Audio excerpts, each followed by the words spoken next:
بدقسمتی کی بات یہ ہے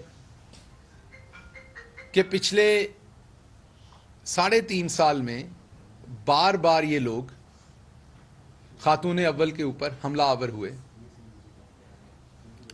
خاتون اول کا گناہ کیا ہے؟ وہ بھی اس قوم کی بیٹی ہیں، وہ ماں بھی ہیں اپنے بچوں کی، وہ بہن بھی ہیں اپنے بھائیوں کی، وہ بیوی بھی ہیں اپنے شوہر کی، وہ اسی طریقے سے نبی کریم صلی اللہ علیہ وسلم کی امتی ہیں جیسے کوئی اور مسلمان امتی ہے. وہ کسی سیاسی ایکٹیویٹی میں حصہ نہیں لیتی، وہ کوئی پبلک آفس ہولڈ نہیں کرتی، وہ کسی قسم کی سیاسی ایکٹیویٹی کے اوپر کوئی بیان بازی، کوئی رد عمل نہیں دیتی، وہ کسی کو برا نہیں کہتی، انہوں نے کسی کے لیے کبھی کوئی نہ بددعا نہ برائی کوئی چیز نہیں کی. لیکن بار بار ان کے اوپر آپ کو یاد ہوگا کہ شہباز شریف ہوں یا مریم صفدر ہوں یا ان کی پارٹی کے دوسرے اکابرین ہوں، عورتیں ہوں یا مرد ہوں، دونوں حملہ آور ہوتے رہے. ہمارا کیونکہ دوہرا معیار ہے، اس کے اوپر ہم نے نہیں روکا ان کو جو رول بننا چاہیے تھا. وہ دوہرا معیار جو ہے اس کی وجہ سے ان کو شے ملتی رہی اور یہ بار بار یہ حرکتیں کرتے رہے. ابھی مریم صفدر جو ہیں ان کے پاس کیونکہ 3.5 سال میں اور کچھ نہیں انہیں ملا، ان کی حکومتوں میں تو ہر مہینے کے بعد سکینڈل آ جاتا تھا، کچھ نہیں ملا تو یہ بار بار ہٹ کر فرسٹ لیڈی کے اوپر بدتمیزی، مختلف قسم کے الزامات، مختلف قسم کی بکواسیات کرنے میں مصروف ہیں. بار بار یہ کہا گیا کہ وہاں جادو ٹونا ہوتا ہے. پاکستان کے اندر مختلف مکاتب فکر کے لوگ رہتے ہیں، مختلف طرح کے لوگ ہیں. کچھ لوگ قبروں پہ جانے کو بہت ناپسندیدہ کہتے ہیں، کچھ لوگوں کے ہاں یہ ثواب کی بات ہے. کچھ لوگ بزرگان دین کے ساتھ بہت عقیدت کرتے ہیں، کچھ اس کو بدعت کہتے ہیں.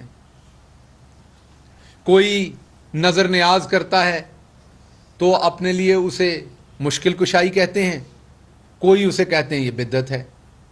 ہم تمام لوگ ایسی باتوں پہ ایک دوسرے کے بات نہیں کرتے کیونکہ اس سے مذہبی ہم آہنگی اور لوگوں کے مذہبی جذبات کو ٹھیس پہنچ سکتی ہے.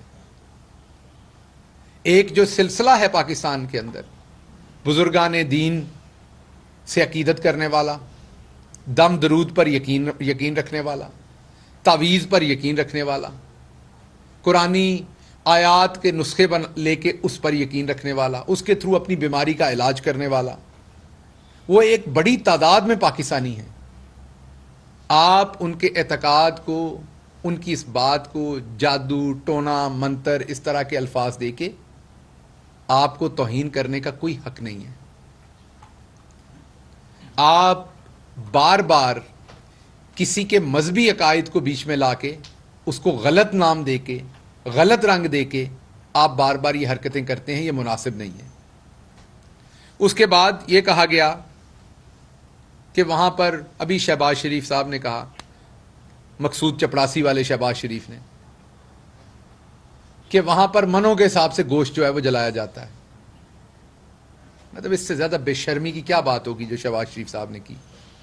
آپ چیف منسٹر رہے ہوئے ہیں، آپ پارلیمنٹ کے اندر حزب اختلاف کے قائد ہیں، آپ کے پاس اور کوئی بات نہیں ہے عمران خان کے بارے میں کرنے کو، کوئی سیاسی بات نہیں بچی.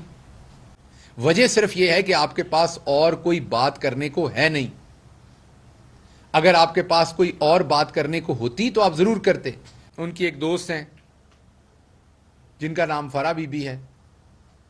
اب ڈائریکٹلی فرسٹ لیڈی کے اوپر الزام لگانے کو، کیونکہ ان کے پاس کچھ نہیں ہے تو ان کے تھرو الزام لگایا جاتا ہے. اگر تو آپ کے پاس کوئی ایسی چیز ہے کہ فرا بی بی نے کوئی ٹھیکہ لیا ہے سرکار سے، انہوں نے کوئی عہدہ لیا ہے، اس عہدے کا انہوں نے کوئی فائدہ اٹھایا ہے، تو ضرور شیئر کریں لوگوں سے. جب یہ نہیں کیا تو ایک ایسی خاتون جو سیاست میں نہیں ہے، صرف اس لیے کہ ان کا ریلیشن شپ فرسٹ لیڈی کے ساتھ ہے اور آپ نے ٹارگٹ فرسٹ لیڈی کو کرنا ہے، تو آپ کو یہ خیال کرنا چاہیے کہ فرسٹ لیڈی جو ہے وہ اتنی ہی قابل عزت ہیں جس طریقے سے آپ کی والدہ ماجدہ قابل عزت تھیں.